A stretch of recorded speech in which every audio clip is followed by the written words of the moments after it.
Rebonsoir. Nous changeons vraiment d'univers de réflexion, passer de la crise des élites à l'interrogation sur marche ou crève. Éloge de la marche ou bien au contraire, accusation de certaines formes de marche. Alors pour nous entretenir de ce sujet, nous prendrons un peu plus de temps que tout à l'heure. Et si vous le voulez, on pourra effectivement ouvrir un temps d'échange entre vous et nous, ou vous, Christine et Étienne. Alors Christine Jadin est médecin, elle est alpiniste mais aussi himalayiste. Donc vous voyez tout de suite où elle a porté ses crampons sur notre planète. Elle a fondé l'association À chacun son Everest, qui aide des enfants atteints de leucémie et de cancer à vivre mieux, à retrouver un nouvel élan. Et puis je crois que vous avez ajouté comme public bénéficiaire de votre association des femmes qui sont en rémission de cancer du sein. Et on verra comment le sport et la marche jouent dans ce travail. Et puis Étienne Klein, physicien, philosophe des sciences et ultra-trailer. Donc vous avez à ma gauche quelqu'un qui a franchi quelques-uns des plus hauts sommets de la planète et un homme qui court plus vite que son ombre dans des endroits tout à fait étonnants. Alors, nous avons, vous voyez ici, une quatrième chaise. C'est que nous avons un intervenant que je solliciterai par vidéo. Denis Lafay a interrogé Axel Kahn, qui ne pouvait se rendre disponible. Axel Kahn est un grand marcheur. Il vient de sillonner 2 fois la France en diagonale. Et il a parcouru, grosso modo, 100 000 km à pied dans toute sa vie. Donc, un certain nombre de questions que je vous adresserai mériteront un court extrait vidéo avec Axel Kahn. Alors, Axel Kahn, effectivement, je vous le rappelle, généticien. Il a été président de l'université Paris-Descartes. Et puis, c'est essentiellement et beaucoup intéressé à l'éthique à travers la présidence du Comité consultatif national d'éthique. Alors, d'ailleurs, tout de suite, je vous propose, et pour la vidéo, est-ce que, j'imagine, vous êtes prêts, on va prendre la mesure de ce que peut représenter la marche pour Christine, enfin la marche, l'alpinisme, le trail. On va poser la question, pour Axel Kahn, qu'est-ce que c'est que cette marche? Qu'est-ce qui fait courir non pas David, mais Axel Kahn? Qu'est-ce que ça représente pour lui? Feu pour le premier témoignage. Cher Axel Kahn, bonjour et merci de participer à distance à cette belle conférence que nous consacrons au trésor de la marche. Relève-t-elle d'un besoin viscéral, simplement de plaisir, ou plus encore d'amour? Comment qualifies-tu ce que t'inspire la marche? Pour moi, la marche, c'est ma vie. Je ne veux pas dire que ma vie se limite à la marche, mais je veux dire que je n'imagine pas de vivre sans marcher. Un jour, peut-être cela viendra, mais alors si cela vient, je sais que j'aurai commencé de cesser de vivre, en réalité. J'ai dit souvent que, en ce qui me concerne, la marche n'est pas une activité, c'est une manière d'être. Je suis un homme qui marche. Et de plus, comme je ne pense avec profondeur et efficacité qu'en marchant, je suis un homme qui marche et qui pense parce qu'il marche. Christine, je pensais aussi à l'association Chacun son Everest à travers ça. Vous, qu'est-ce qui vous a fait partir à l'assaut des cimes? Bonsoir, en tout cas, je suis très heureuse d'être ici et très fière de pouvoir partager cette démarche de savoir pourquoi on marche. D'abord, moi, je n'avais pas envie de dire marche ou crève, j'ai envie de dire marche et vie. Parce que je crois que la marche, c'est justement... à partir du moment où on va s'arrêter de marcher, on meurt finalement. Et la marche, le mouvement, ça ouvre à plein de voies, plein de rencontres. Et moi, ça a été en fait des rencontres. Je suis médecin, alors j'étais un peu sportive quand même. J'ai toujours aimé, en fait, avant de marcher, j'ai beaucoup couru en fait. Et bien évidemment grimper, mais parce que je crois que ce que j'aimais à travers les expéditions, les très hautes expéditions, c'était justement toute cette marche d'approche qui nous emmenait de notre état, j'allais dire, occidental, à toutes ces rencontres de populations absolument incroyables au fin fond du Pakistan ou au Népal. Et ça nous permettait un peu de se désintoxiquer de notre vie au quotidien et de rentrer dans le mouvement, dans la marche, dans la rencontre, et pour avoir un objectif un petit peu différent de celui du tourisme habituel. Donc voilà, j'aimais ce côté grand voyage, et je ne le savais pas encore parce qu'à l'époque j'étais vraiment dans le côté physique pur, mais derrière la marche, je crois qu'il y a la méditation, il y a vivre l'instant présent, il y a respirer, il y a être tout simplement. Et en fait, la vie, j'aimais bien les expés parce que c'était assez facile, en fait. Il n'y a qu'à se lever, marcher, manger, mettre sa tente, et on recommence tous les jours. Et chaque jour était un nouveau jour, sans savoir ce qui allait se passer. Et finalement, c'est un rythme de vie qui est beaucoup moins stressant que le quotidien. Et finalement, je crois que sans connaître tout ça, maintenant, j'ai développé un petit peu plus la méditation, etc., mais que j'amène justement dans le cadre de mon association. Mais derrière, il y a vraiment la marche, il y a respirer, il y a être, il y a souffler, il y a la respiration. C'est comment on marche, comment on respire. Et du coup, c'est de l'hypnose. Finalement, vous utilisez tous vos sens quand vous marchez, au moins 3 ou 4. Et finalement, en état d'hypnose, on avance, on marche, et on peut se dépasser et arriver au sommet de l'Everest. Étienne, démarche plus rapide ? Bon, rebonjour à tous et à toutes. En fait, moi, je ne marche pas, donc je ne sais pas trop ce que je fais là, en fait. Mais, vous faites une pause. Non, mais l'âge venant, je pense que je dois réfléchir à la marche, en effet, parce que courir, c'est quand même de plus en plus difficile. Marche ou crève. Alors, quand on fait du trail, c'est un peu ce que vous dites à propos des expéditions. Un trail en montagne, ça peut durer très longtemps. Ça contient la nuit, souvent. Et c'est un milieu, évidemment, extrêmement contraignant. Mais paradoxalement, c'est une expérience de la liberté. C'est-à-dire que quand vous faites un trail comme celui qui se déroule chaque année autour du Mont Blanc, qui fait 122 ou 160 km, il y a plusieurs courses, en fait, eh ben vous savez, au moment de prendre le départ, que pendant 29, 30, 50 heures pour les plus lents, ça sera une période de liberté totale au sens où vous serez absolument responsable de ce qui va vous arriver. Il n'y a pas de chef, il n'y a pas d'interruption, il n'y a pas de coup de téléphone. Et c'est quelque chose d'assez spécial qu'on ne rencontre pas dans la vie courante.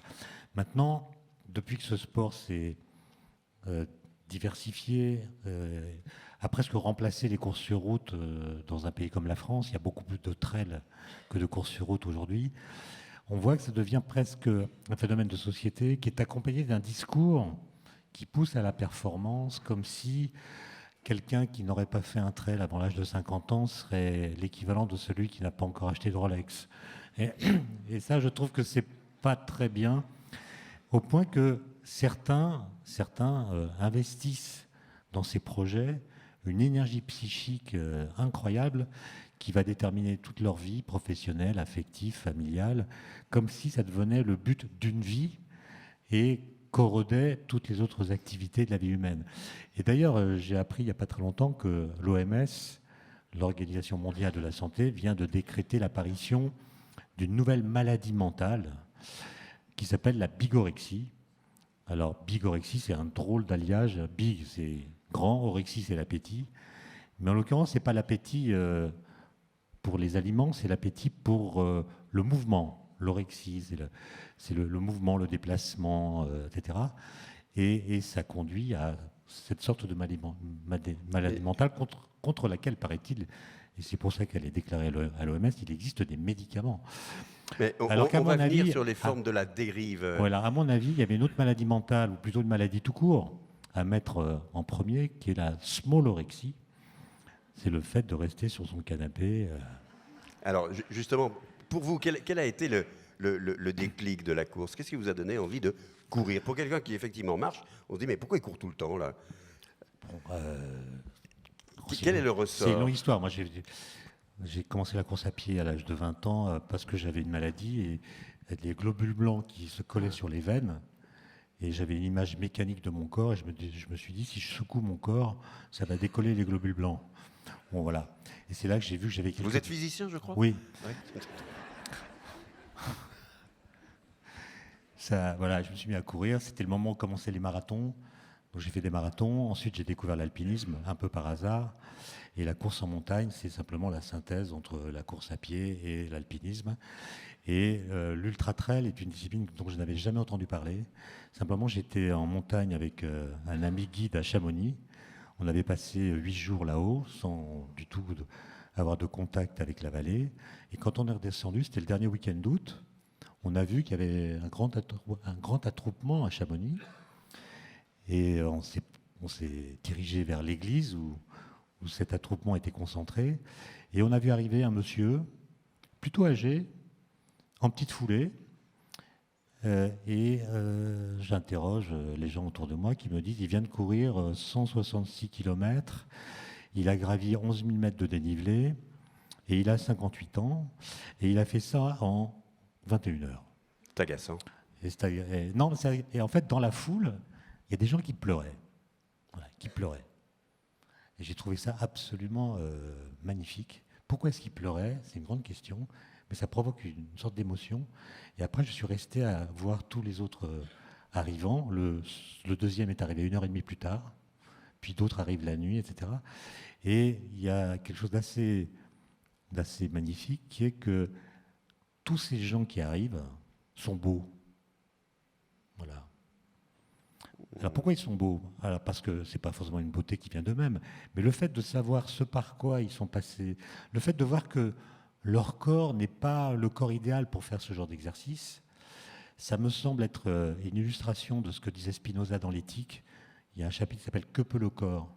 Et Spinoza, qui est contre Descartes, qui refuse la coupure que Descartes a installée entre le corps et l'esprit, Spinoza dit « Mais personne ne saura jamais ce que peut un corps. » Parce que la connexion entre ces deux choses qu'on sépare n'est pas connue, de sorte que ça restera toujours une question.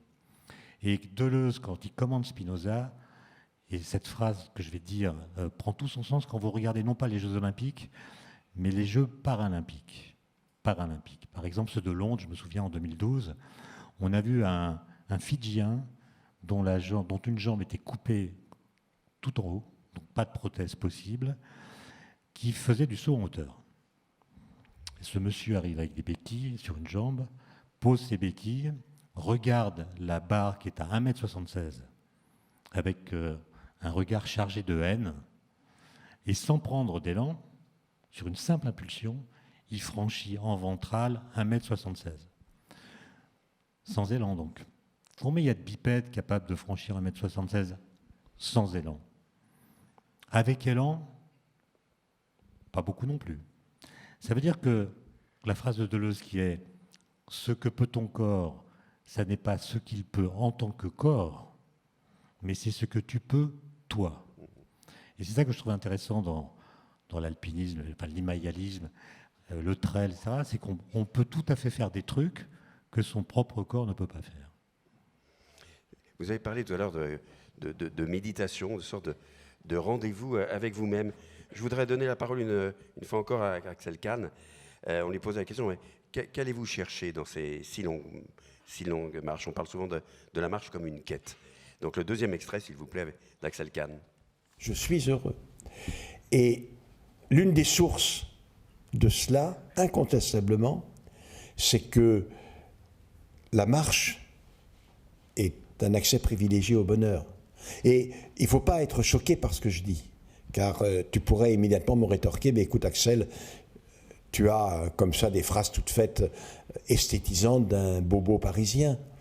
Pense à tous les gens, toutes les personnes qui marchent pour ne pas mourir, qui marchent pour ne pas crever de faim, qui marchent pour échapper à la tyrannie.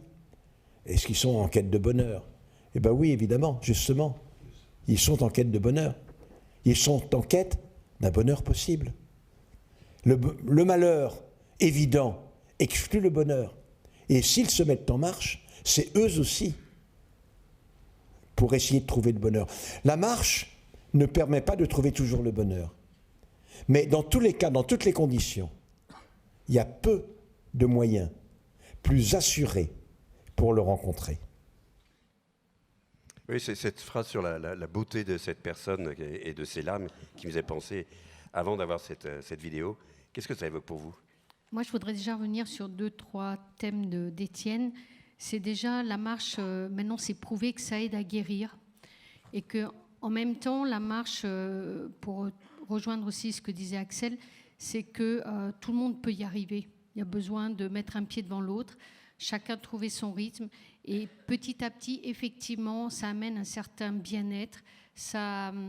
Moi, j'ai vu, c'est une quête, effectivement, de soi. Moi, j'ai vu des enfants, après leur traitement, donc j'accompagne à Chamonix, avoir des séquelles de leur traitement de chimio ou de chirurgie. Mais vraiment avoir une envie d'arriver au sommet. Ils vont faire 800 mètres de dénivelé en marchant tranquillement. Mais en même temps, c'est eux qui viennent chercher. Ils viennent se prouver qu'ils sont capables, que derrière la maladie, ils ne sont pas que des enfants malades. Et ce corps en mouvement, cette réussite. Et puis derrière une marche, il y a toujours l'arrivée. Et il y a toujours ce sentiment de l'avoir fait et d'avoir réussi. Et un sentiment de joie. Je crois que la joie fait partie, comme du bonheur, d'un des sentiments les plus forts qui peut faire du bien, qui aide aussi à guérir. Et puis après, derrière la marche, alors quand on va un peu plus vite et qu'on court, petit à petit, on devient addict parce que y a des endorphines, il y a de l'hormone du bien-être. Et puis finalement, on commence. Moi, j'ai beaucoup marché, beaucoup couru aussi, et un petit peu moins maintenant, parce qu'il y a le dos qui aime moins. Mais c'est vrai que je suis en manque. Et c'est vrai qu'on est dans un état, on a ce besoin. Et quand vous avez couru, vous avez marché quelques heures tous les jours ou régulièrement, vous sentez vraiment votre corps qui vit, qui est bien. Et c'est vraiment tout cet ensemble de choses, à la fois de bien-être psychique. À partir du moment où le physique va mieux, le psychique va aller mieux, le cœur va aller mieux, vous allez être en meilleure santé. Voilà, donc c'est une espèce de mouvement de bien-être, de santé et de joie, de bonheur qui fait que il faut vraiment marcher et que c'est vraiment indispensable, j'allais dire, pour aller bien. Ça évite de tomber malade aussi, bien évidemment, et ça aide vraiment dans la guérison. Maintenant, c'est prouvé à 30%. C'est l'équivalent de dose de chimio de marcher. Donc, c'est quand même plus agréable. Donc, voilà. Et c'est vrai, j'ai vu beaucoup de femmes, beaucoup d'enfants, vraiment à travers cet effort physique, tout d'un coup, mais arriver et pleurer aussi. Et ça, c'est des sentiments d'émotion parce que tout d'un coup, vous pouvez le faire. Vous avez réussi. Et moi, j'ai vu des femmes arriver après 600 mètres de dénivelé, mais tranquillement en marche, mais vraiment pleurer de joie, après la maladie, d'être capable, grâce à la marche, de retrouver leur corps, leur souffle, et de transformer, j'allais dire, cet état de fatigue en un bien-être. Alors une vraie fatigue, mais cette fois-ci qui est physique et qui fait du bien. Il y a vraiment le plaisir de la douleur aussi.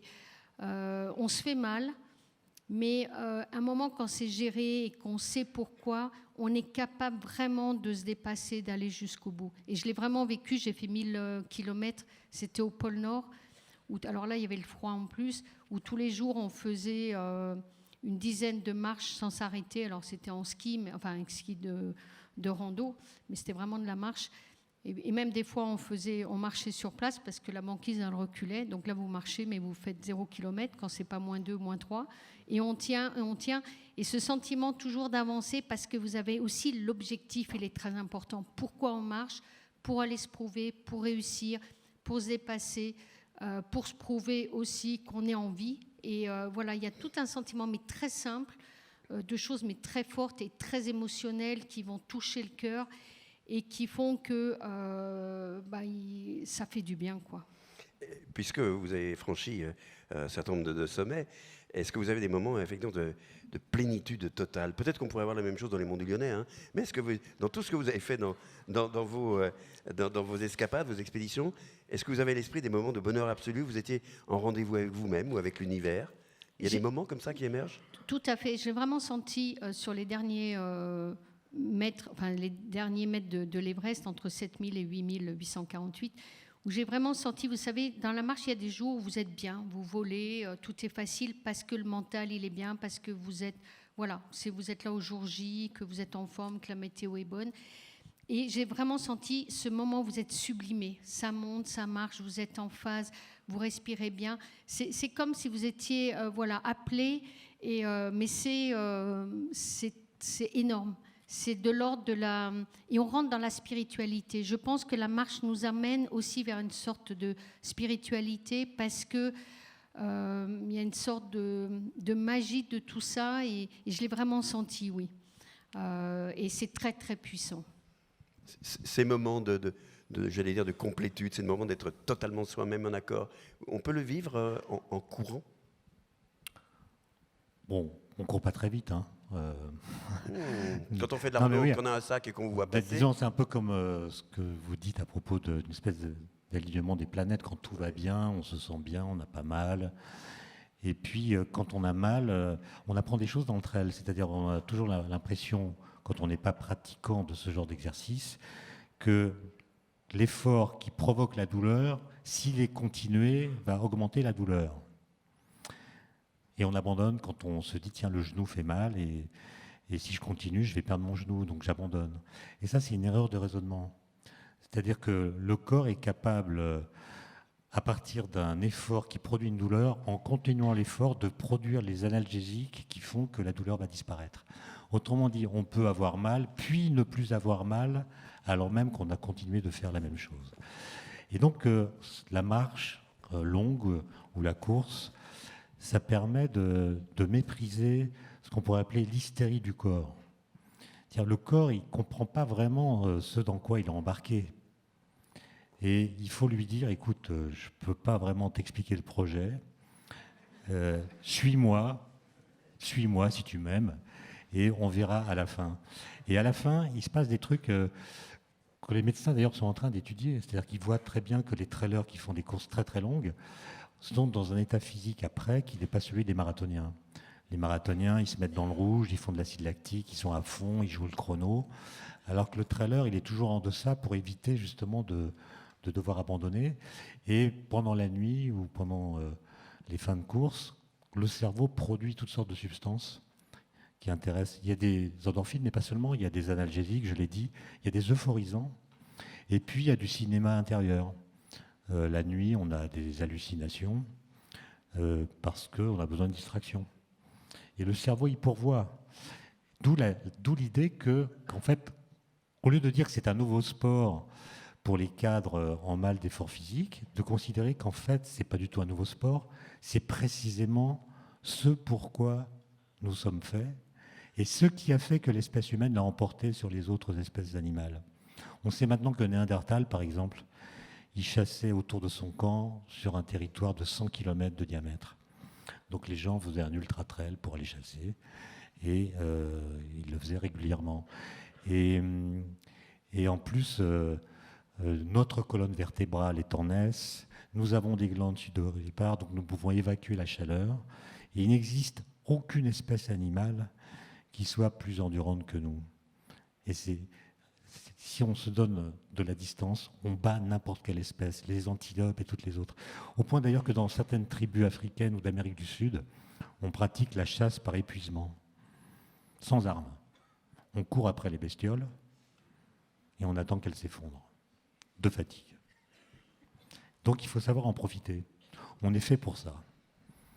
Pas simplement parce que c'est bon pour la santé, mais parce que notre corporéité est adaptée à cela. Et quand vous avez fait un footing ou une longue marche ou une randonnée en montagne, quand vous revenez, même si ça a été assez court, vous êtes dans un état psychique très différent de celui dans lequel vous êtes parti. Et pour se fatiguer physiquement, ça sera ma dernière remarque, on dit souvent qu'on est fatigué. Mais en fait, pour se fatiguer physiquement, il faut vraiment, vraiment donner, comme on dit. Toutes nos fatigues sont psychologiques. Et donc, la marche est une façon de les relativiser en montrant que même lorsque la psychologie personnelle fatigue, eh ben, physiquement, on va quand même très bien. On apprend plein de choses grâce à vous deux. Je vous en remercie. Cheminer, c'est aussi cheminer dans sa tête.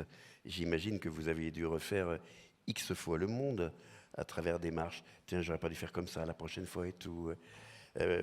On dit tutoyer les sommets, tutoyer les dieux. Les meilleurs moments, c'est quand on pense plus. Donc c'est quand on est en état d'hypnose. Et effectivement, l'Everest, par exemple, c'est assez rapide. En fait, on monte, on descend, voilà. Le pôle Nord, ça a été 62 jours de marche dans un congélateur par moins 20, par moins 40. Donc on ne peut pas s'arrêter non plus beaucoup parce qu'il fait quand même assez froid. Et les meilleurs moments, donc on a des moments dans la journée où on est bien parce que justement, voilà, tout est un peu en phase. Les meilleurs moments, c'est quand le rythme, le souffle, les jambes, la tête, tout ça va bien. Puis après, quand vous avez le mental qui commence à prendre le dessus, qu'on essaye de penser, et au bout de 62 jours, je peux vous assurer qu'on ne sait plus à quoi penser. Après, vous avez des moments où le corps, c'est lui qui commence à fatiguer et il faut tenir. Et il y a vraiment ce biorhythme dans la journée où il y a des moments où vous êtes bien, d'autres moments où vous fatiguez. Il faut tenir parce que vous avez un objectif, parce que vous tenez. Et il y a vraiment de ces moments de paix. Alors j'ai voulu, au pôle Nord, il y a eu des moments où j'ai voulu prier parce que vraiment j'étais quand même très mal. Il y avait des passages hyper compliqués avec des blocs de glace partout. On ne savait pas si on allait s'en sortir. Mais en fait, j'étais très embêtée parce que je ne me souvenais plus du tout de mes prières. Et donc j'ai essayé de chanter aussi, mais je me suis rendu compte que je ne connaissais pas les paroles des chansons. Donc c'est un peu embêtant. Donc on essaie, alors je me suis inventé des chansons. On essaye de se raconter. Et il y a vraiment cette forme de visualisation, toujours de garder le cap, de pensée positive, de savoir qu'on va y arriver. Et je crois que ça, c'est très fort de ce premier pas qu'il faut faire à un moment en se disant « c'est possible, je vais y aller ». Si on commence à réfléchir quand on part à l'UTMB, quand on part au pôle Nord, à l'Everest ou à n'importe quelle marche, tout ce qui nous attend, on ne part jamais. Je crois qu'il faut une dose de folie, une dose d'intuition. L'intuition, c'est le cœur. On a toujours l'habitude d'avoir des peurs parce qu'il y a les choses qu'on connaît. Il faut laisser parler le cœur parce que le cœur va nous emmener justement vers ces aventures. Et je crois que derrière la marche, c'est des rencontres, c'est l'aventure, c'est oser. Et c'est justement se laisser guider dans ce chemin de vie qu'on ne sait pas du tout où il va nous emmener. Moi, j'avais aucune idée et aucune envie de faire l'Everest quand j'ai fait médecine. Je pensais faire médecine, être un médecin normal. Il a fallu que je monte là-haut. Voilà, c'était une mission, c'est mon chemin de vie. Pourquoi ? C'était comme ça. Puis en même temps, le corps, il est malin parce que le corps, il parle. Il sait vous emmener, il sait s'il faut s'arrêter ou pas. Moi, je suis la plus haute flébite du monde. C'était pendant le dernier sommet que j'ai fait, donc après l'Everest, j'ai fait le plus haut sommet de chacun des continents. C'était histoire de redescendre un peu de la très très haute altitude. C'était des sommets que entre 5000 et 7000. Et en même temps, je commençais à me dire, mais voilà, tu ne vas pas continuer ta vie à aller te geler sur tous les sommets. Je commençais à me dire, bon, il faut que je m'arrête. Et voilà, le corps, il a été malin, il l'a confirmé. Il s'est bouché un petit peu. Alors moi, je n'ai pas secoué assez peut-être pour que le sang il se fluidifie. Il y avait trop de globules aussi. Voilà. Et c'est intéressant ces chemins de la vie où c'est le mouvement, la marche qui va vous emmener sur des rencontres, sur des voyages. Et derrière les marches, moi, c'est des voyages, quoi. C'est aller dans ces populations. J'ai été chez les Papous. Ces gens, alors j'avais 30 papous avec juste un étui pénien et des fesses magnifiques. Bon, c'est vrai que ça vous aide à marcher et avancer. Mais ils étaient magnifiques, hein, je peux vous dire. Voilà, mais vous avez des rencontres incroyables d'endroits où eux, ils ne vivent qu'à travers la marche, à travers... ils avaient encore des flèches, des arcs, des flèches, c'était en 92. Voilà, j'ai fait des rencontres incroyables grâce à la marche parce que ça nous emmène dans des endroits où on ne pourrait pas y aller et où j'espère malheureusement... il n'y aura pas trop de gens qui iront. Et quand je vois cette année, vous avez tous dû voir beaucoup les images de cette marche, de cette longue queue sur la dernière arête de l'Everest. Ça fait un petit peu peur. Il y avait 350 personnes qui font la queue. Bon, c'est un petit peu, voilà, c'est un peu le marche ou crève parce que là, justement, beaucoup sont morts, une vingtaine, uniquement parce qu'ils étaient tous à la queue leu-leu et qu'ils n'ont pas eu cette intelligence de dire voilà, ok, stop, moi il faut que je fasse demi-tour, ça passe pas. Et jusqu'où on peut marcher, jusqu'où il va falloir pousser la machine, jusqu'où il faut savoir s'arrêter parce que voilà, je crois que ça, l'Everest, l'UTMB, n'importe quelle course ne mérite pas qu'on y laisse la vie. Voilà. Je vais y revenir dans un instant. Je vous propose d'écouter à nouveau Axel Kahn sur cette notion de la marche comme accélérateur de pensée. C'est l'inverse de s'éviter de penser. temps long de la marche, il est indispensable, totalement indispensable, pour que, je l'ai dit, se développe une pensée particulière qui va trancher avec la pensée du monde moderne où, bombardés que nous sommes de sollicitations, d'informations permanentes, nous pensons en réaction, rarement en proaction, rarement en allant chercher au fond de nous-mêmes ce que l'on va développer grâce à la pensée. Ça se perd. Or, quand tu regardes ce que l'intelligence humaine a créé de plus beau, certes, il y a des intuitions géniales, et puis il y a bien souvent une mélodie symphonique, une peinture interne que le peintre va déposer sur son tableau, une théorie mathématique, philosophique, une pensée proactive. Et il n'y a pas de vraie humanité sans que la place lui soit laissée. Or, pour cette pensée proactive, il faut du temps, et donc la marche y est incroyablement favorable. Par ailleurs, je parlais de lignes symphoniques comme une des modalités de la création qui demande cette créativité proactive. Ce que fait souvent le compositeur, même l'interprète d'ailleurs, mais le compositeur, c'est pour donner du rythme, pour articuler sa ligne mélodique, il se sert d'un métronome. Tac, tac, tac, tac. Eh bien, le marcheur, il a son métronome qui est la marche elle-même. Mettre un pied devant l'autre et puis recommencer, mettre un pied devant l'autre et puis recommencer. C'est un métronome.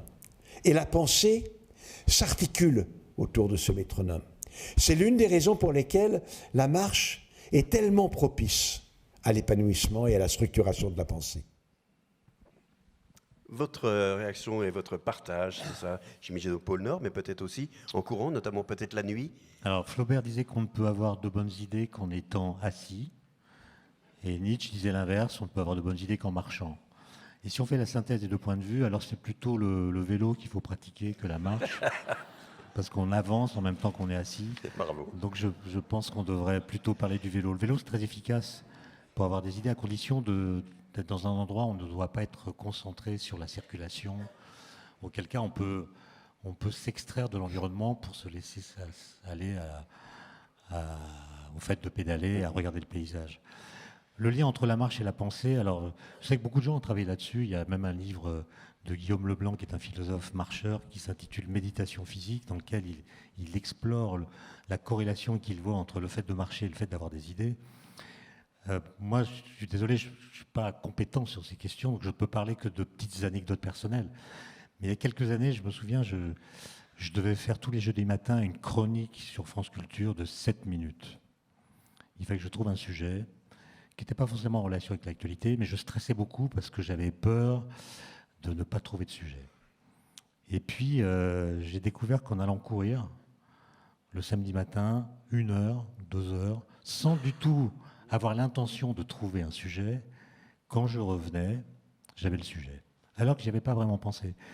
Et c'est devenu tellement systématique que ça a éliminé toute angoisse de la page blanche. Et j'avais comme ça l'impression qu'il y avait une sorte de mécanisme interne capable de trouver des idées, pas toujours bonnes, hein, mais l'important c'est d'en avoir une, grâce à cet exercice ritualisé. Alors les idées, est-ce que la marche les favorise toujours? Vous savez, il y a une fameuse rencontre qui a eu lieu à Genève entre Einstein et Paul Valéry. Paul Valéry connaissait Einstein depuis quelques années à l'époque, l'avait rencontré, et s'imaginait qu'Einstein, c'est quelqu'un qui avait des idées à une cadence d'essuie-glace. Un génie, ça a des idées tout le temps. Et il se demandait comment est-ce qu'Einstein fait pour noter ses idées. Einstein marchait beaucoup d'ailleurs. Et la dernière fois qu'ils se sont vus, parce que Einstein allait partir en exil aux États-Unis, Paul Valéry, à la fin du dîner, a osé lui demander « Mais maître, comment vous faites avec vos idées pour les noter ?» Et Einstein lui a répondu d'une façon qui a sans doute dû décevoir Paul Valéry. Il lui a dit « Oh, vous savez, maître, une idée, c'est si rare. » Oui. Non, mais je dis ça pour ceux qui associent la marche et la méditation. Oui. Juste pour finir là-dessus, moi, c'est pas pour faire de la promotion, mais je viens de sortir un livre sur le vide, voilà, qui s'appelle « Ce qui est sans être tout à fait », qui parle du vide en philosophie, comment les Grecs l'ont pensé, et puis le vide en physique, le vide quantique, etc. Sauf que beaucoup de gens pensent que c'est un livre sur la méditation, ce qui est un contresens. Et la méditation, j'ai essayé de la pratiquer en passant des CD de... Et vous tournez en rond. Faire le vide, etc. Donc, vous considérez les idées qui passent comme des nuages, vous les laissez passer sans jamais les accrocher, etc. Je suis incapable. Je veux dire, les idées, c'est tellement rare que dès qu'on en voit une passer, qu'on soit en méditation ou pas, on la chope et on arrête tout, quoi. Sinon, il n'y a plus rien. Mais je retiens de ce que vous dites, cette notion de sans intention. C'est peut-être ça que la marche est intéressante. C'est pas la concentration pour dire je dois produire. C'est ce métronome dont parle Axel Kahn qui fait qu'il y a une sorte d'automatisme. On ne pense pas, puis petit à petit, ça vient comme ça vient. À jeter, à garder. J'imagine que vous avez dû vivre ça souvent. On ne cherche pas à résoudre un problème. Ah ben moi, je n'avais pas trop de problèmes, justement, quand je marchais ou quand je partais en expé. Justement, c'est le vide de cet instant présent. Et effectivement, on a plein de pensées, mais il y a un moment, en tous les cas, au bout de 62 jours, je peux vous assurer qu'on finit par plus en avoir de pensées. Mais c'est vrai que ça met du calme, parce qu'il y a aussi l'oxygénation, il y a tout le côté physique de l'oxygénation au niveau du cerveau, du corps, ce qui fait qu'on stresse moins, qu'on oxygène mieux, qu'on réfléchit, qu'il y a effectivement des choses qui nous arrivent en courant, effectivement de manière très lucide, comme quand on fait une sieste, aussi se reposer, baisser un petit peu notre moule, le vélo qui pédale un peu tout seul, ça aide vraiment à voir plus clair. Et puis, mais ça se fait de manière, j'allais dire, naturelle. Voilà, on ne cherche pas. C'est assez facile finalement. On ne dit pas dans les 15 bornes qui viennent, je vais résoudre mon problème fiscal, ou bien la preuve de l'existence de Dieu. Quoi. Non, et c'est intéressant parce que ça arrive tout seul sur des sujets effectivement qu'on ne sait pas trop comment, mais voilà, on voit certains dossiers, j'allais dire, ou certains problèmes qui tout d'un coup arrivent de manière beaucoup plus sereine. Parce que je crois que le corps il a posé un certain nombre de choses et c'est comme prendre du recul. Des fois quand on prend du recul, qu'on pose un peu, j'allais dire, tous les soucis et tous les problèmes et qu'on recule, on regarde mieux et on avance plus sereinement et du coup on voit les choses complètement différentes. Et la marche permet ça vraiment. Mais alors par rapport à ce que vous dites, ce qui est, je dirais, le bon côté, vous me voyez venir tout doucement, c'est pourquoi la perf? Pourquoi avoir voulu faire tous ces sommets? Pourquoi vous, l'ultra trail? À partir de quel moment vous vous êtes dit qu'il fallait mettre du piment dans tout ça et aller vous chercher dans des zones peut-être même de risque? Moi, c'est la médecine qui m'a tout permis. J'étais médecin, donc je terminais mes études sur Paris. On me propose de partir faire... Alors, je grimpais, je courais, voilà. J'étais un peu sportive. Et on m'a proposé de partir à 24 ans comme médecin d'une expédition. Je n'avais pas fait le Mont Blanc. Donc, une expédition à 8000 mètres, bien sûr. C'était au Pakistan. J'ai dit oui, j'y suis allée. Je suis montée à 8000. Et donc, j'ai ouvert après un nouveau terrain de jeu où, comme femme, parce que finalement, ça manque de macho, mais ils aiment bien quand il y a des femmes. Il ne faut pas les embêter, mais... voilà, donc j'ai eu des propositions. Chaque fois, je dis oui, pourquoi pas. Donc je continuais, je repartais. J'ai fait un deuxième 8000, plusieurs 7000. Et puis un jour, on m'a proposé l'Everest. Donc voilà, je ne l'ai pas cherché, mais j'avais ouvert des portes d'un terrain de jeu où il y avait toute cette notion de plaisir. Parce que c'est vrai que je me faisais plaisir. Alors c'est vrai qu'on a un peu froid, qu'il y a un peu de douleur, mais il y a un tel sentiment de vivre des choses extraordinaires.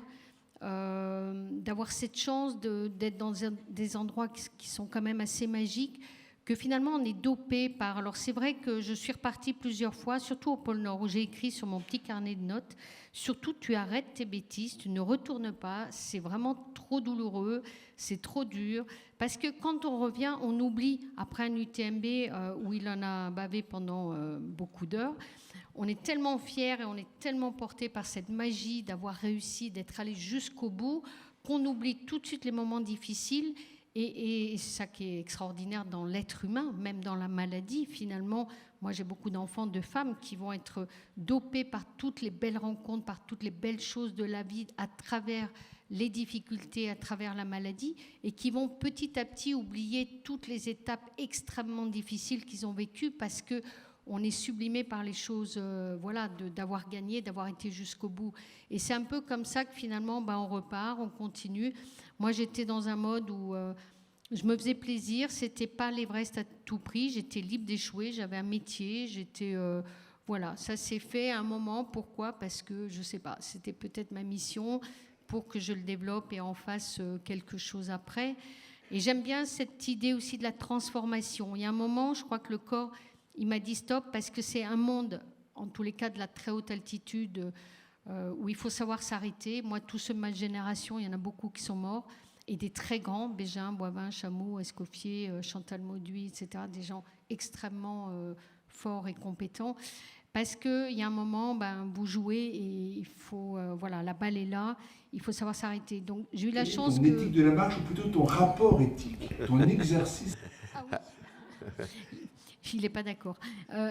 J'ai eu la chance que mon corps, à un moment, et que j'avais compris qu'il fallait que je m'arrête, et d'avoir pu transformer, moi, mon Everest en plein d'autres Everest, d'avoir pu accompagner. Et je dis toujours que les enfants, ils m'ont pris la main, ils m'ont ramené sur Terre en disant « Maintenant, tu vas marcher avec nous, tu vas nous emmener marcher » pour les aider à travers tous ces séjours, les aider à reprendre confiance en eux. Parce que derrière, il y a cette victoire, il y a cette image qu'on peut donner à un enfant qui a été malade, qui a été chauve, qui a été extrêmement abattu et très seul, de pouvoir lui redonner une fierté et une légèreté, puis une image aussi, c'est de leur dire, voilà, vous avez fait un Everest et maintenant vous allez vivre avec, mais libre, fier et heureux.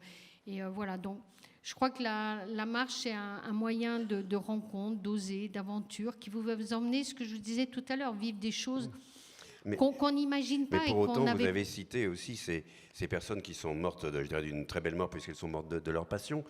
C'est la notion de dépassement de soi, performance limite jusqu'où. Je crois qu'en 2 siècles, on a gagné 1 heure sur le marathon. Je crois qu'on le courait en 3 heures. On en est maintenant pratiquement à 2 heures.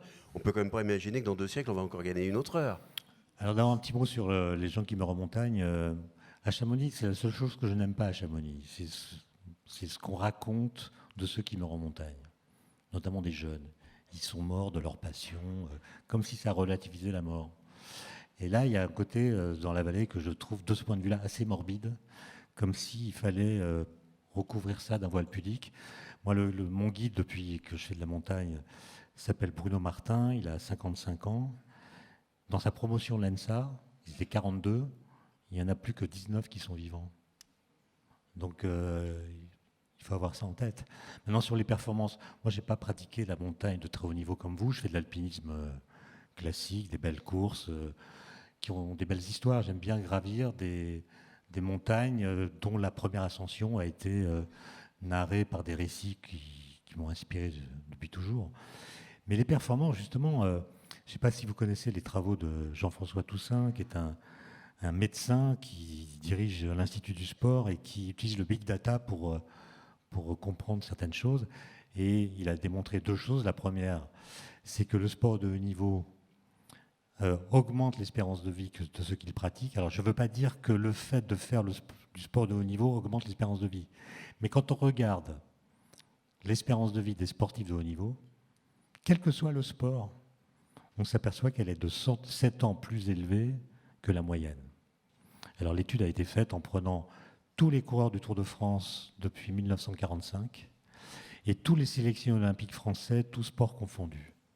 Et tous ont vécu plus longtemps que la moyenne, ce qui contredit l'idée que le sport serait mauvais pour la santé.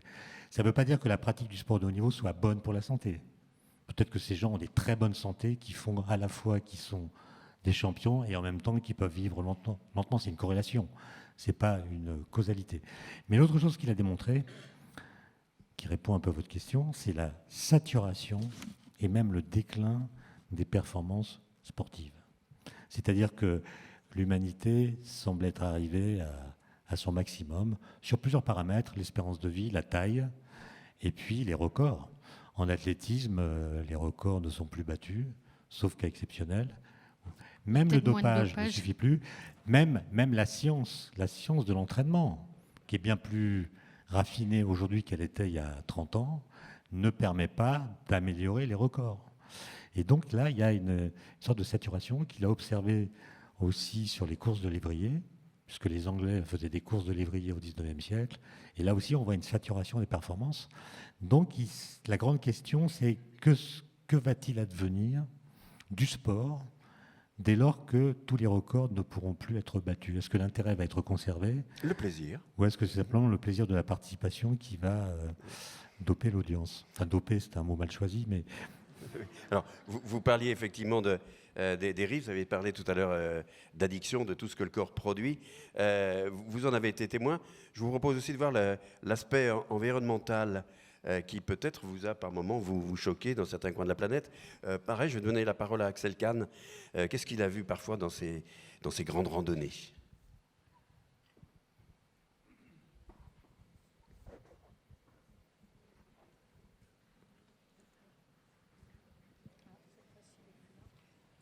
C'était passé. Bien. Est-ce que nous enchaînons? Hop. Donc bonjour à toutes et tous. Non, je me présente, je m'appelle non. Marine Gauthier. Tout à l'heure, mademoiselle. Je suis salariée au Crédit Agricole. Donc Nous y reviendrons tout à l'heure. Alors, je vous pose la question qui était en rapport avec l'environnement. Vous m'avez parlé de l'Ultra Trail, je ne sais pas combien, 10 000 coureurs. Vous-même sur l'Everest, vous avez vu d'autres montagnes, vous avez vu des déchets. On est toujours surpris, alors pardonnez-moi, je ne pratique pas ça, mais faisant de la voile, je vois aussi ce qu'on peut découvrir sur l'eau. On est toujours étonné de voir des gens qui peuvent avoir envie de gravir une montagne et de laisser sans vergogne une bouteille d'oxygène vide. Ça paraît étonnant qu'on puisse être si heureux dans la nature et en même temps de la polluer. Alors, je vais faire aussi un mea culpa parce que j'ai laissé des choses à 8000 mètres. Il faut comprendre qu'à 8000, on a 10% d'oxygène, qu'on n'est pas très en forme. Une fois que moi, j'étais partie de 7000, j'ai fait 7000, 8848 mètres, redormi à 8000 et redescendu tout le lendemain. J'avoue qu'on n'est pas très, très frais, qu'on essaye de descendre, qu'on a envie de descendre le maximum, mais de toute façon, on ne peut pas. À une époque, j'avais voulu monter une expédition pour aller nettoyer le dernier camp, 8000. En fait, c'est mettre en jeu la vie de certaines personnes, donc surtout les Sherpas, pour aller nettoyer quelque chose que nous, on avait nettoyé, parce que de toute façon, on ne peut pas y aller en hélicoptère. Donc, il y a un moment, c'était un cercle non vertueux où on voulait aider, mais finalement, on allait mettre... voilà, donc ça, c'est un problème à 8000. Après, vous avez des corps, etc. Mais ils sont bien là-haut parce qu'ils sont congelés. Et voilà, mais il ne faut pas aller vouloir les chercher une fois de plus.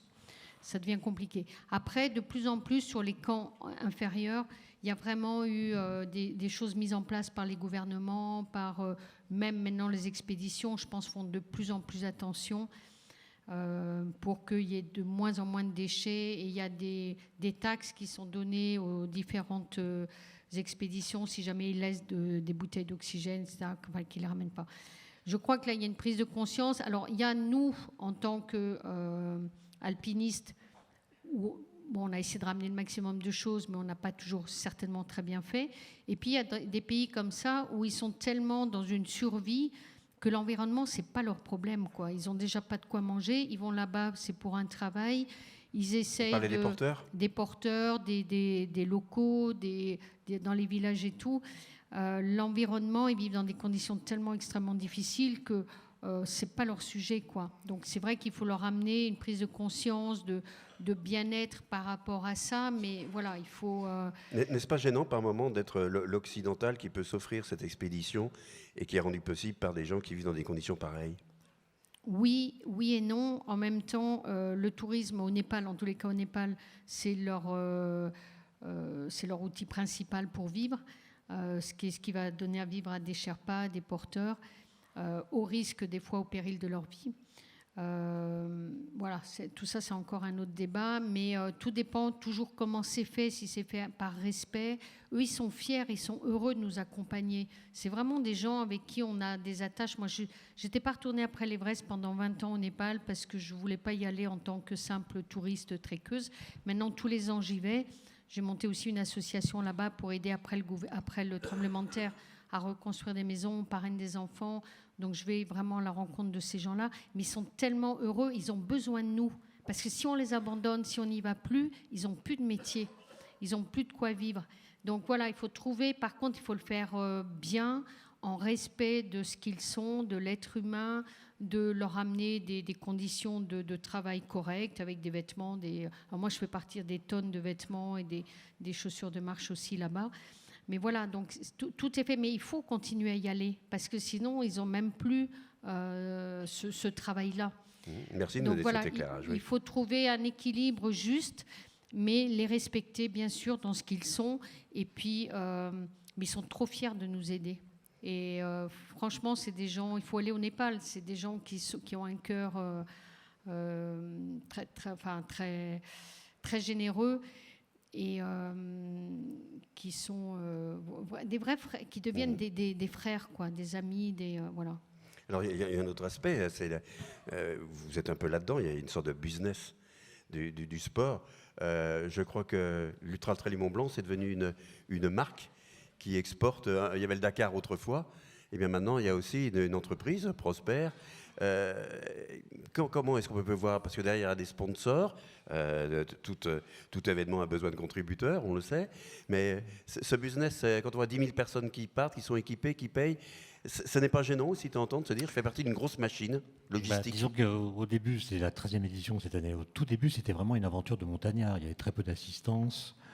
Ça, c'était pas beaucoup pratiqué, il n'y avait pas de suivi par des puces, et c'était vraiment une aventure pour des montagnards. Et de plus en plus, c'est une aventure de coureurs à pied qui bénéficie en effet d'une organisation parfaite. Moi, je suis un petit peu gêné par ça, en effet. En plus, il y a un marché du trail, il y a des revues, il y a des coachs, il y a tout un business, comme vous dites, qui est arrivé là parce que c'était une pratique qui est en plein essor. Mais moi, je ne suis pas vraiment gêné par le fait que je fais la course, mais sans m'investir dans cette périphérie-là. Pendant le fameux marché du trail qui dure 3 jours, je ne me rends pas dans le centre-ville de Chamonix. Et puis les revues, j'aime pas les revues, je ne les lis pas. Je m'entraîne très mal. Il y a des conseils diététiques, il y a des modes, l'absence chaque année, il y a un nouveau régime qui est proposé. Et il y a en effet des marchands du temple qui jouent sur l'angoisse des coureurs. Puisque c'est bien de s'inscrire, mais il y a quand même un moment, il faut être sur la ligne de départ et se dire qu'on en a pour tantôt 60, tantôt 100, tantôt 150, tantôt 170 kilomètres, éventuellement dans une météo qui n'est pas bonne. Et là, il faut être sûr d'avoir fait le bon choix. Ce qui peut créer des angoisses, et du coup, les marchands du temple viennent vous proposer telle petite pilule, je ne parle pas de pilule dopante, mais nutritive ou autre, qui va vous... Les patchs. Voilà. Et ça, ça me semble inévitable, même si ce n'est pas tout à fait agréable à voir. C'est comme ça. Et il y a besoin d'accompagner quelque chose qui démarre. Je pense que les pionniers, les vieux guides de Chamonix voient les trailers d'un très mauvais œil, puisque voir des types courir en montagne, en petits shorts, comme Kilian Jornet qui fait 2 fois le Mont Blanc dans la journée en partant de l'église de Chamonix. 2 fois l'Everest aussi. 2 fois l'Everest en une semaine, c'est un peu énervant pour quelqu'un qui promeut la lenteur de la montagne, la sagesse du pas montagnard. Mais pour avoir discuté avec l'un d'entre eux que sans doute vous connaissez, qui a 80 ans et qui avait organisé l'ultra-sieste pendant l'Ultra Trail du Mont Blanc pour protester contre la course en montagne, il m'a quand même dit que s'il avait 40 ans, c'est ça qu'il ferait, quoi. Ah oui.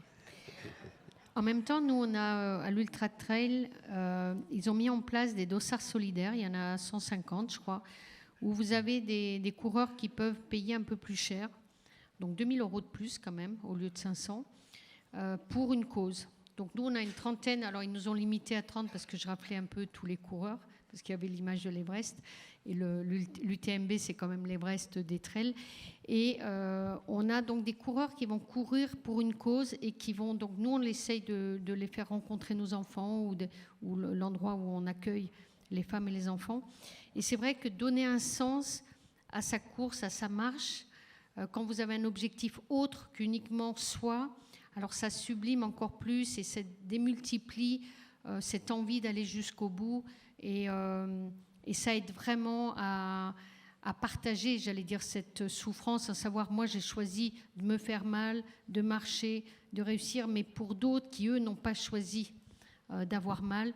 Et c'est très beau ça, parce que finalement, tout le monde, c'est vraiment le cercle vertueux où tout le monde s'entraide. Et ces coureurs qui sont des gens voilà, qui le font par passion, mais qui ne sont pas l'élite, sont très fiers et en même temps sont portés. Et moi, je sais qu'au pôle Nord, j'avais donné rendez-vous à 9 enfants qui sortaient de chimiothérapie, qui avaient été traités pour des leucémies, des lymphomes. Je leur ai donné rendez-vous au pôle Nord. Alors, on les a emmenés en hélicoptère. Et je peux vous assurer que j'ai supplié que des ours viennent me manger. Ils n'ont pas voulu. Mais j'étais tenue aussi par cette rencontre avec les enfants. Je leur avais donné rendez-vous. Eux, ils se bagarraient pour leur vie. Ils étaient encore... pour certains, il y en avait un que j'avais donné rendez-vous. Il était encore sous bulle. Et je lui ai dit, on se donne rendez-vous au pôle Nord. Je n'avais pas le droit d'arrêter. Et donc, ça donne vraiment un sens quand vous marchez pour quelqu'un, pour une cause, pour... voilà. Ça peut être quelqu'un avec qui vous avez envie d'offrir cette course. Et ben, c'est encore, j'allais dire, quelque chose d'énorme qu'on peut faire en marchant et qui donne des ailes quelque part par moment quand on a mal, qu'on a envie de s'arrêter, ben, on n'a pas le droit. Je vous propose de vous écouter. Nous avons une petite dizaine de minutes avant notre conclusion. Est-ce que vous souhaitez interpeller Étienne ou Christine? Je vous en prie. Le micro vous sera tendu. Oui. Une personne ici présente. Ça serait bien si vous aviez un micro. Je ne peux pas vous envoyer le mien parce que j'ai un fil à la patte. Avez-vous une voix qui porte? Allez, on va essayer. Je reformulerai.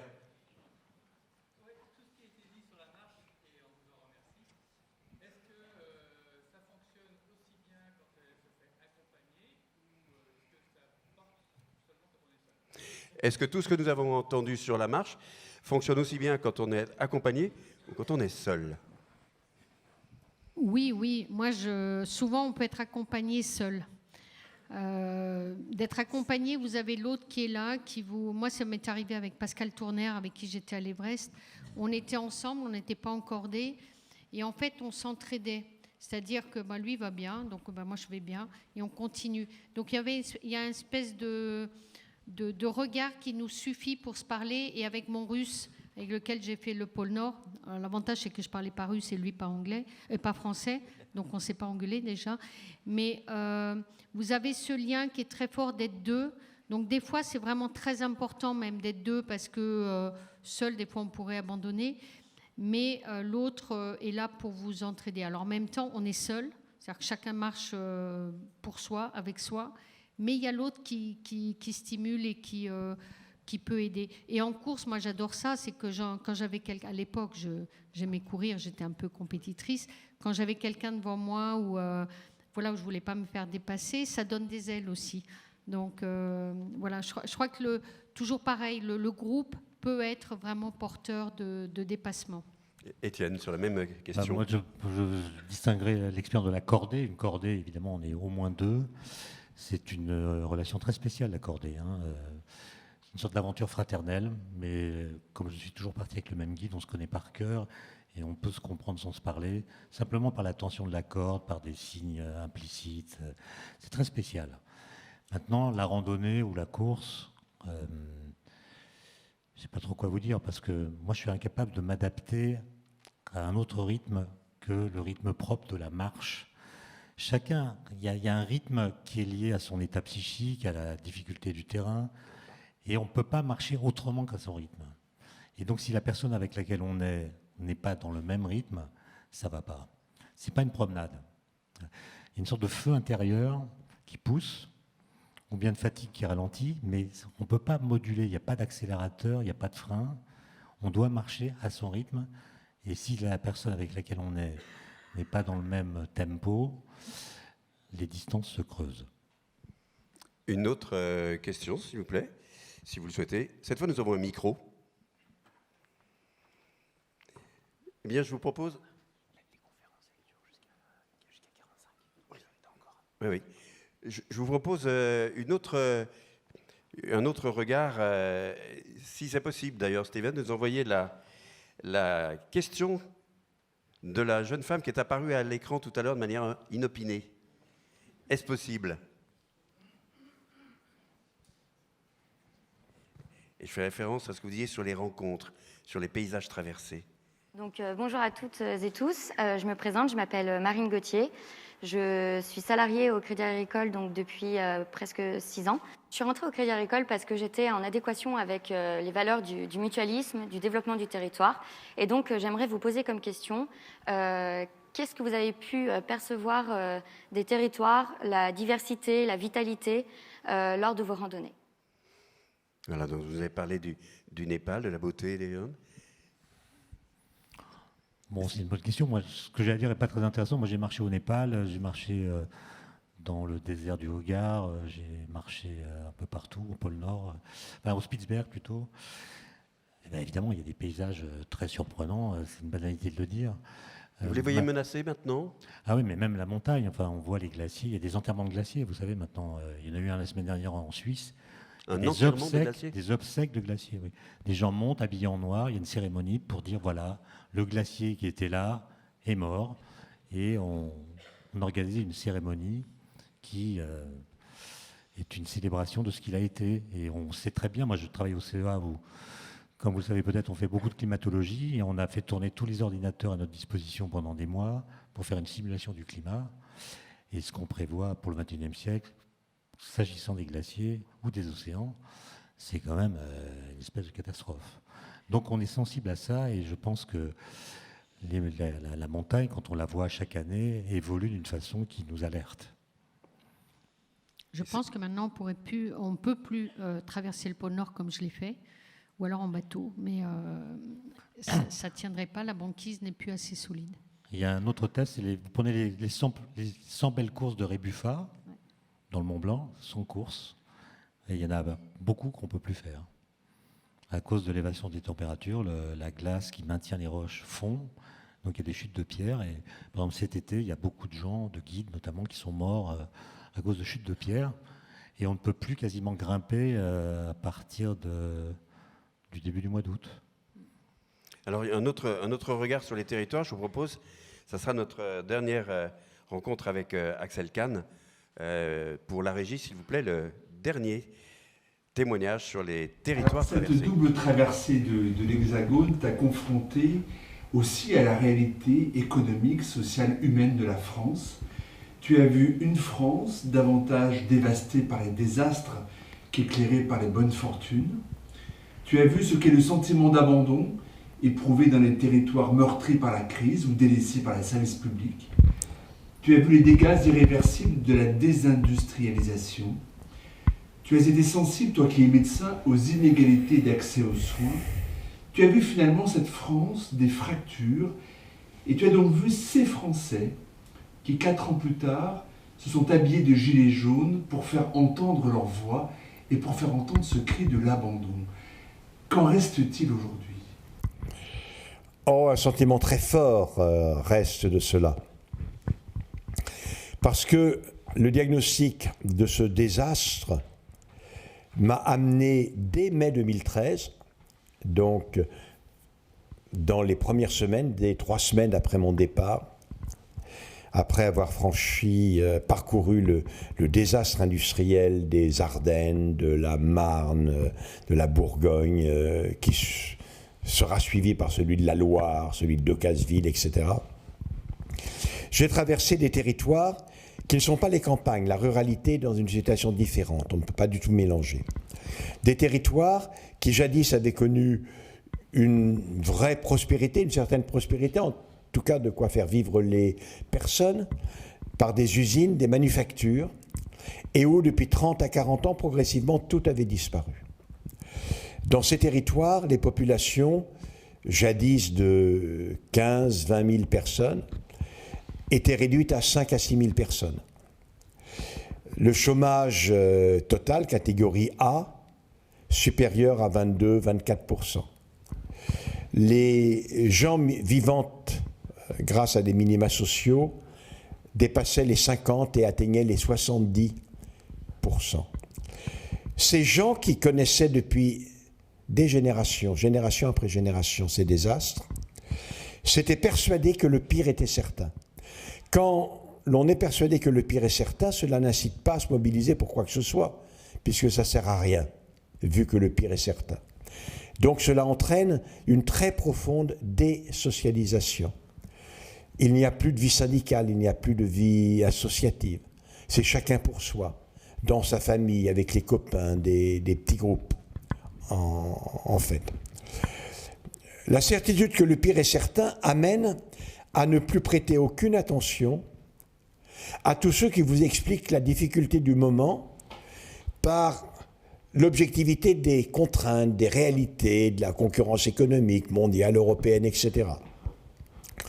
Ils n'écoutent plus du tout non plus les perspectives d'un avenir meilleur et radieux. Pour eux, l'avenir ne peut être qu'une aggravation d'un présent qui est effroyable. Et donc, ils se détournent en masse de l'immense majorité des partis qui leur proposent le progrès comme perspective et prêtent une attention soutenue à ceux dont le programme politique est le retour au passé. Illusoire et fantasmé, il n'empêche qu'on comprend bien le mécanisme psychologique qui explique cette attention, cet intérêt pour une telle proposition. Ces territoires, depuis déjà 2012, votaient jusqu'à 50% et au-delà pour la leader du Front National. À l'époque, il s'appelait le Front National, Madame Marine Le Pen, au premier tour de la présidentielle de 2012.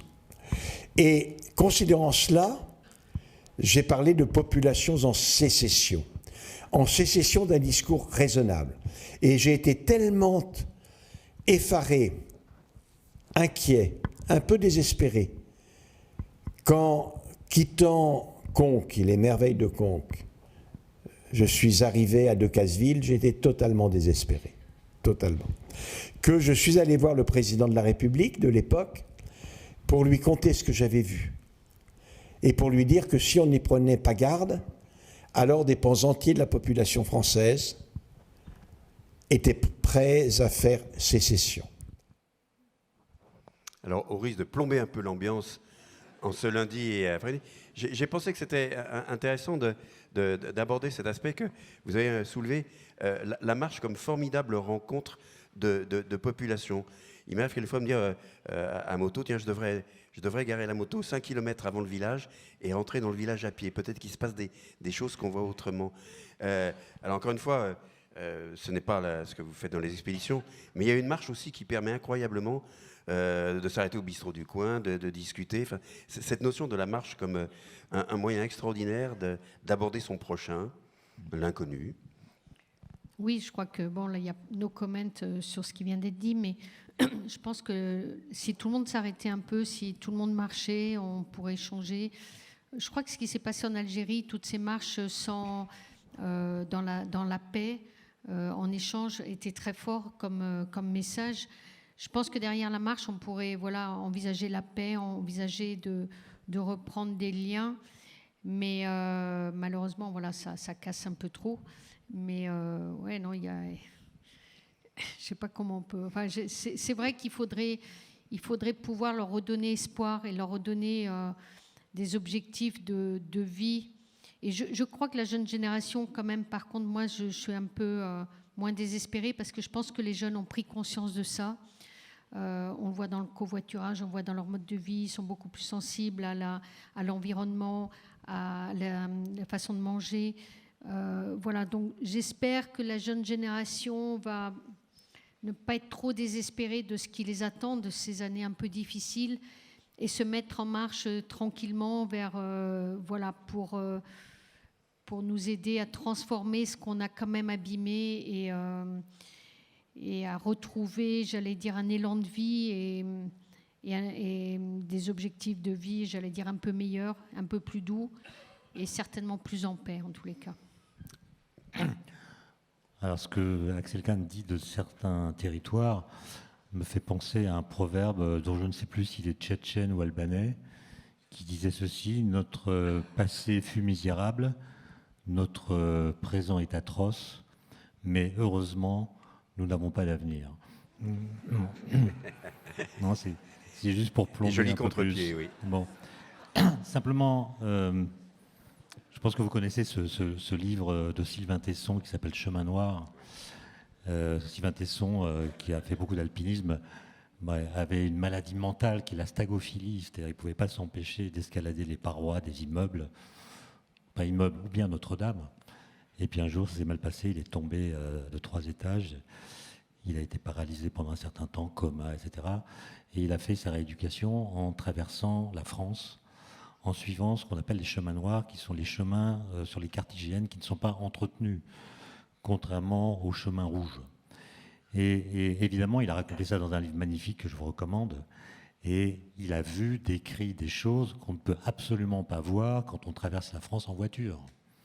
Vous pouvez traverser la France en voiture par l'autoroute ou même par des nationales, sans du tout percevoir, même de loin, les choses que vous découvrez lorsque vous parcourez les mêmes territoires pas à pas, en discutant, en rencontrant avec les gens.